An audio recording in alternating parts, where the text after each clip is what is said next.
మళ్ళీ రాజేశ్వరి విలాస్ ఓపెన్ అయిపోయింది. ఇక నాకు ఇష్టం వచ్చినట్టు సంఘ సేవ చేసుకోవచ్చు, నా చుట్టూ ఉన్న హోటల్స్కి నేనొక పెద్ద తలనొప్పిగా మారొచ్చు అని చాలా సంబరపడిపోతున్నట్టున్నావు.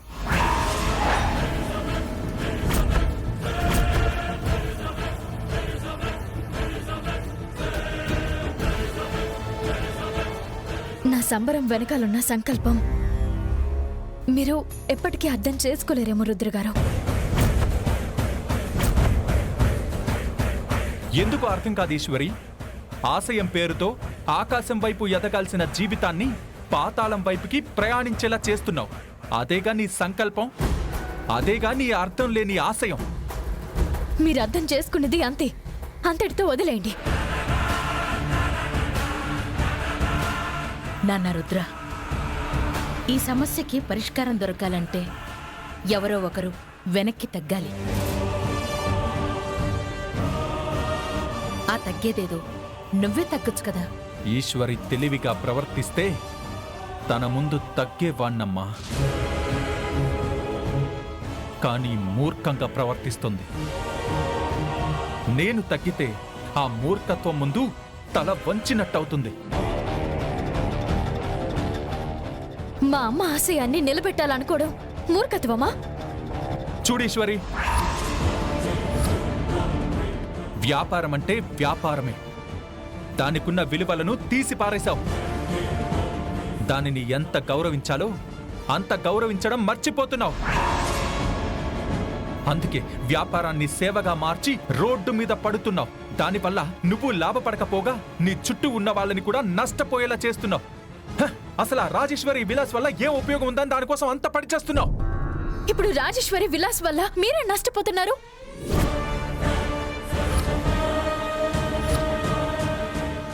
ఈశ్వరి, ఇప్పుడు నిన్ను ఆపింది నేనేం నష్టపోతున్నానో చెప్పడానికి కాదు, నువ్వు రాజేశ్వరి విలాస్ ని నడపడానికి వీల్లేదని చెప్పడానికి.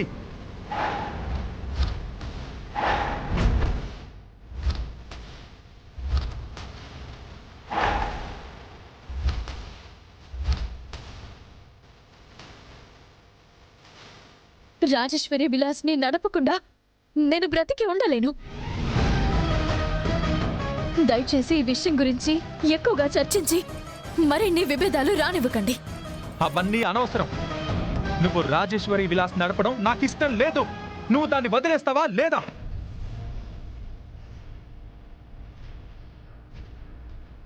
చెప్పు, నిన్నే అడిగేదే. సరే రుద్ర గారు, మీరంత సోటిగా అడిగితే మీకు అనుకూలంగా మాత్రం సమాధానం నేను చెప్పలేను. చిన్నప్పటి నుంచి నాకు దేవాలయంలో ఉన్న రాజేశ్వరి విలాస్ని నేను వదులుకోలేను.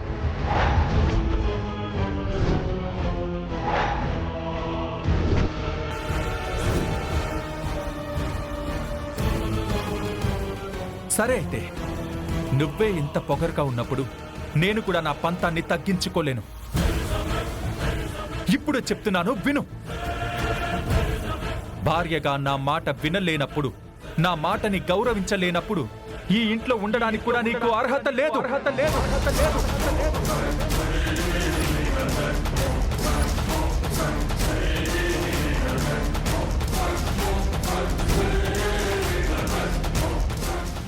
భర్తని గౌరవించలేని భార్యకి ఈ ఇంట్లో కోడలు స్థానంలో ఉండే అధికారం కూడా లేదు.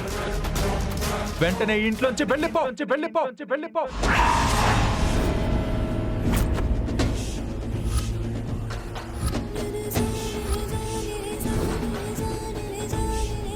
రుద్ర, నువ్వేం మాట్లాడుతున్నావు? ఈశ్వరి నీ భార్య. అది తనకి గుర్తులేదు కదమ్మా. అది కాదు నాన్న. అమ్మా, అసలే ఆవేశంలో ఉన్నాను. నాకు అడ్డుపడ్డానికి, నాకు హద్దులు పెట్టడానికి ఇక్కడెవరూ ప్రయత్నించకండి. నాకు అడ్డుపడ్డారా ఈశ్వరిలాగే నన్ను ఎవరు గౌరవించడం లేదని నేను నిర్ణయించుకోవాల్సి వస్తుంది.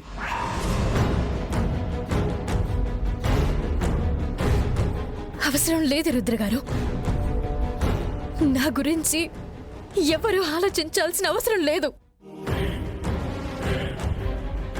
నాకు అండగా కూడా ఎవ్వరూ నిలబడాల్సిన అవసరం లేదు. మీరన్నట్టే నేనిప్పుడే ఇంట్లోంచి వెళ్ళిపోతాను. ఈశ్వరి, అమ్మా ఈశ్వరి, నువ్వు కూడా ఏంటమ్మా? అత్తయ్య గారు ప్లీజ్, దయచేసి నన్ను ఆపడానికి ప్రయత్నించకండి. ఎందుకంటే మా ఇద్దరి మధ్య ఉన్న సమస్య ఎప్పటికీ ఆరని ఒక చితిమంట లాంటిది. ఆరిపోకుండా రగులుతూనే ఉంటుంది. ఇక మీరు కూడా ఆపడానికి ప్రయత్నించకండి.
అమ్మా ఈశ్వరి,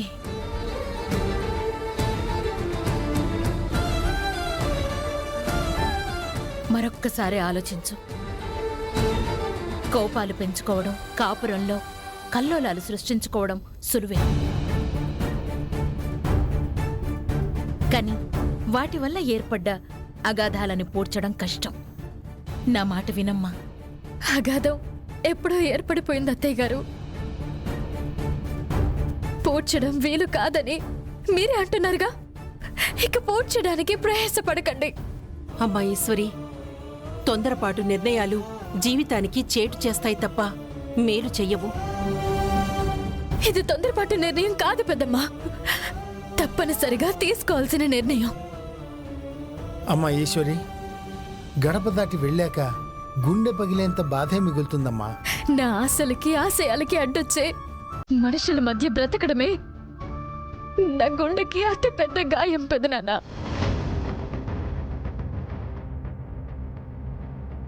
నన్నెవరూ ఆపకండి. అమ్మ అమ్మా ఈశ్వరి, ఈశ్వరి, ఇంటికి వెళ్తే తాతయ్య ఏమంటాడు ఒక్కసారి ఆలోచించావా? మెట్టనింట్లో రాజేశ్వరి విలాస్ మీద ఇప్పుడు వ్యతిరేకత మొదలైంది. కానీ పుట్టినింట్లో ఇప్పటి నుంచో వ్యతిరేకతే ఉంది. అందుకే నేను మన ఇంటికి కూడా వెళ్ళదలుచుకోలేదు బాబాయ్. ఇక నుంచి నాకు ఇల్లైనా దేవాలయమైనా రాజేశ్వరి విలాసే.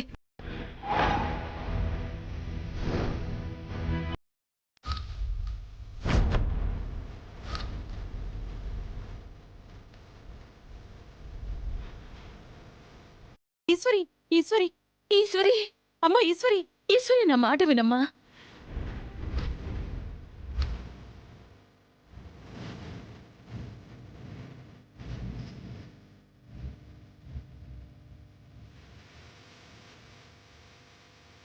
పీడ విరగడైపోయింది.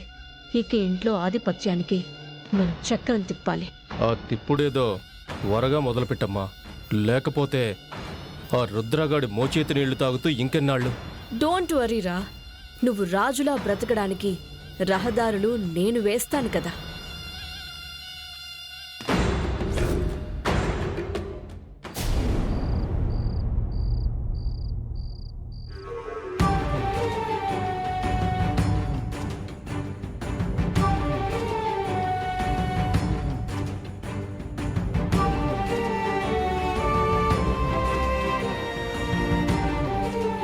నువ్వు రాజేశ్వరి విలాస్ నడపడం నాకు ఇష్టం లేదు.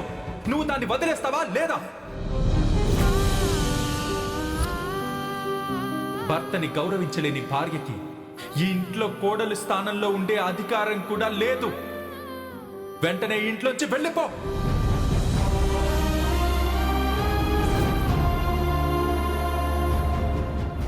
అమ్మకి మాటిస్తున్నాను, చిన్నారి చెయ్యి వండటానికి వెనక్కి వెళ్ళకూడదు.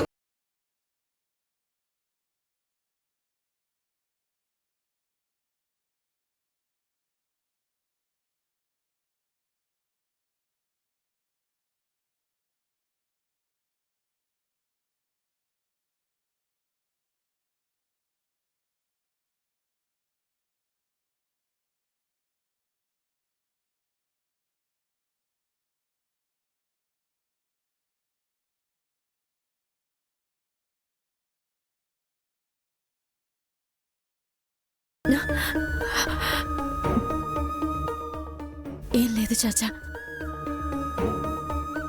ఈ బ్యాగ్ లోపల పెట్టండి.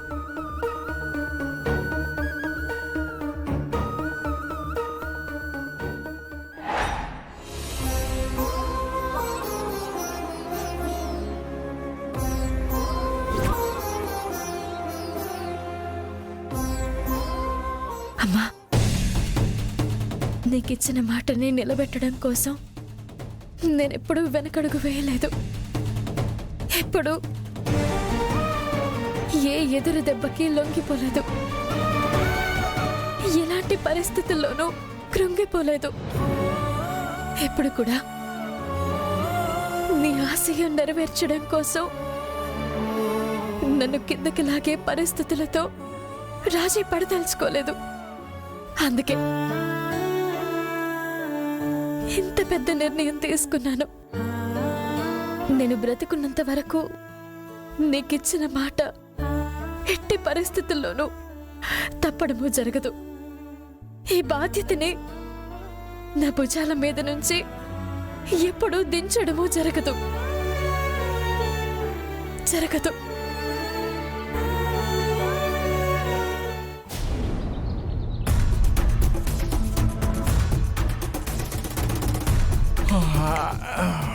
ఈశ్వరి, కాఫీ. ఈశ్వరి, నువ్వు పిలవగానే పలికేంత దగ్గరలో లేదు. నీ నోటితో నువ్వే పొమ్మన్నావు కదా, అంతలోనే మర్చిపోయావా?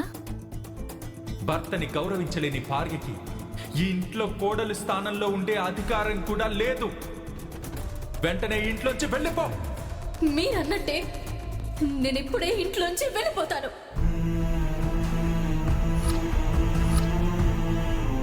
నువ్వు ఈశ్వరిని ఎంత ప్రేమించావో, తనతో జీవితం పంచుకోవాలని ఎంత కోరుకున్నావో నాకు తెలుసు. నిజానికి నీ కోపాన్ని నీ ప్రేమ జయించాలి. కానీ నిన్న నీ ప్రేమని నీ కోపం జయించింది. అందుకే నీకు ఈశ్వరికి మధ్య ఇప్పుడు ఈ దూరం ఏర్పడింది. వెళ్ళిపొమ్మని సులువుగా చెప్పగలిగావు, కానీ నీ మనసులో నుంచి నిజంగా తన్ని పంపించగలవా? చూడ్నాన్నా, ఒకరిని మనం ప్రేమిస్తున్నామంటే వాళ్ల లోపాలని సరిచేయటంతో పాటు వాళ్ల లోపలున్న ఆశల్ని, ఆశయాల్ని కూడా మనం ప్రేమించగలగాలి. ఈశ్వరి నిన్నేమడిగింది? వాళ్లమ్మకిచ్చిన మాట మీద తను నిలబడాలనుకుంది. వాళ్ళమ్మగారి ఆశయాన్ని నిలబెట్టాలని ఆశపడింది. ఈశ్వరిని ప్రేమించినప్పుడు ఈశ్వరి ఆశల్ని, కోరికల్ని ఎందుకు ప్రేమించలేకపోతున్నావు? తన్ని కోసం ఎన్ని అవమానాలు భరించిందో ఆలోచించు. మాట్లాడవేంటి నాన్నా? ఈశ్వరి నీకోసం ఏమీ చేయలేదా? చేసిందమ్మా. ఈశ్వరి నా కోసం చాలా చేసింది. నేనే తన కోసం ఏమీ చేయలేదు. చూడన్నా, ఇప్పటికైనా నువ్వు అర్థం చేసుకో. వ్యాపారంలో నీకెంతో మంది ప్రత్యర్థులు ఉండొచ్చు. వాళ్లతో నువ్వు పోటీ పడొచ్చు. వాళ్ల మీద గెలవడానికి నువ్వు ఎంత దూరమైనా వెళ్ళొచ్చు. కాని ఈశ్వరి నువ్వు ప్రేమించినమ్మాయి. నువ్వు మనసు పడి పెళ్లి చేసుకో.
వెయ్.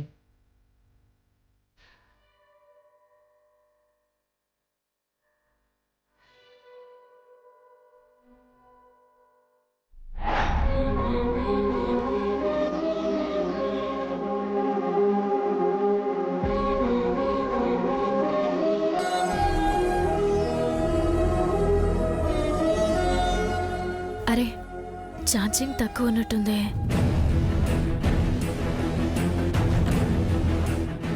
మీరన్నట్టే నేనిప్పుడే ఇంట్లోంచి వెళ్ళిపోతాను.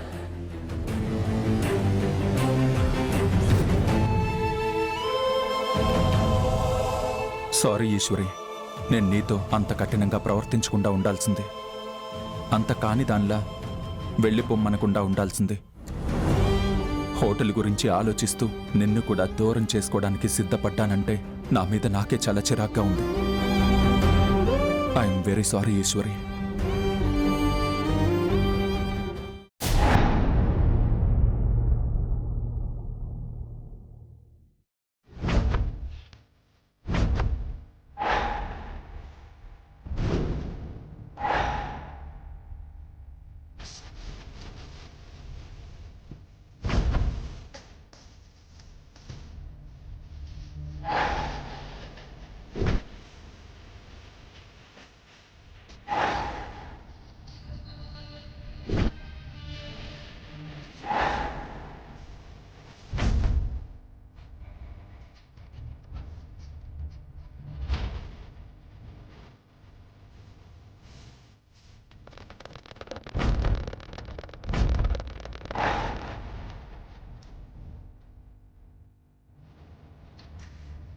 ఇది రుద్రగారే చైన్ కదా, నా బ్యాగ్లోకి ఎందుకు వచ్చింది?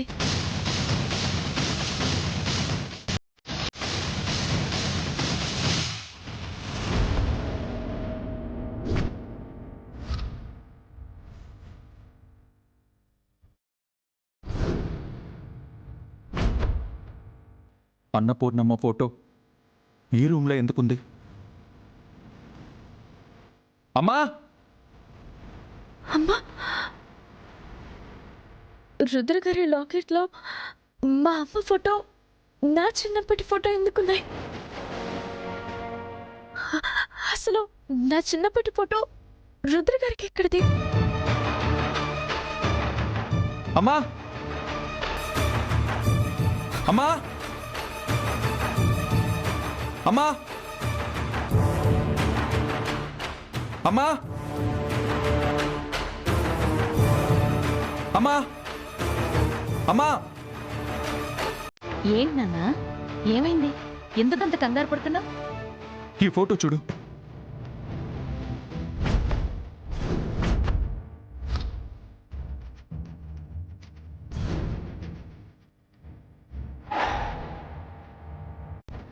ఈ ఫోటో నా రూమ్లోకి ఎలా వచ్చింది?